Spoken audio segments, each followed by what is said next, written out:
চাই আপনাদের হয়ে কাজ করতে, সেই সুযোগটা আমি আশা করি আপনারা আমাকে দিবেন। এইবারও ইলেকশনে ছক্কা মেরে দিও। অবশেষে দীর্ঘ নীরবতা কাটিয়ে এক দৈনিককে সাক্ষাৎকার দিয়ে সাকিব আল হাসান নিজের অবস্থান প্রকাশ করলেন। তিনি বললেন, নির্বাচন কিংবা রাজনীতি করে তিনি ভুল করেননি, বরং যদি আবার নির্বাচন হয় মাগুরার মানুষ তাকে আবার জেতাবেন। এই বক্তব্যের পর বিভিন্ন মহলে চলছে তোলপাড়। আর এই তোলপাড়ের প্রেক্ষিতে প্রধান উপদেষ্টার প্রেস সচিব শফিকুল আলম তার ভেরিফাইড ফেসবুক পেজে এক প্রতিক্রিয়া জানান। শফিকুল আলম তার পোস্টে সাকিবের রাজনীতিতে যোগ দেওয়ার সিদ্ধান্তকে শুধুমাত্র রাজনৈতিক দৃষ্টিকোণ থেকে বিশ্লেষণ করেননি, বরং এটিকে বিশ্বাসঘাতকতা হিসেবে চিহ্নিত করেছেন। তিনি লিখেছেন, রাজনীতিতে অংশ নেওয়া নাগরিকের মৌলিক অধিকার, কিন্তু কে বা কার সঙ্গে আপনি নিজেকে জড়াচ্ছেন সেটাই আসল প্রশ্ন। শফিকুল আলম আরও বলেন, যখন আওয়ামী লীগের নেতৃত্বাধীন সরকারের বিরুদ্ধে গণহত্যা, গুম, বিচার বহির্ভূত হত্যাকাণ্ড, দুর্নীতি, এমনকি ব্যাংক ডাকাতির মতো অভিযোগ রয়েছে, তখন সাকিবের এই পদক্ষেপ নৈতিকভাবে অপ্রতিরোধ্য।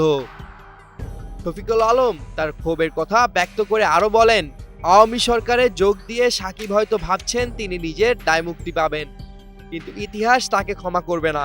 তার পদক্ষেপ জনসেবা নয়, এটি এক ধরনের ব্যক্তিগত লাভের খেলা।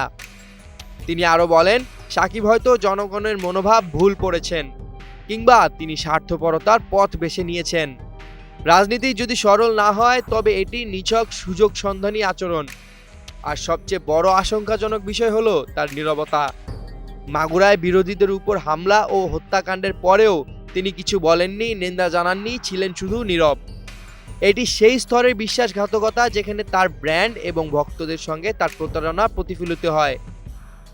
শফিকুল আলম বলেছেন, সাকিব হয়তো বিশ্বের অন্যতম সেরা অলরাউন্ডার হতে পারেন, কিন্তু প্রতিভা তাকে দায়মুক্তি দেয় না। একজন তারকা হিসেবে তার নৈতিক দায়িত্ব ছিল সঠিক অবস্থান গ্রহণ করা। জেনেক্সে শিফট করো, লাইফকে লিফট করো। বিশেষ করে যখন তার অবস্থান দেশের জনগণের জীবনের সঙ্গে গভীরভাবে জড়িত।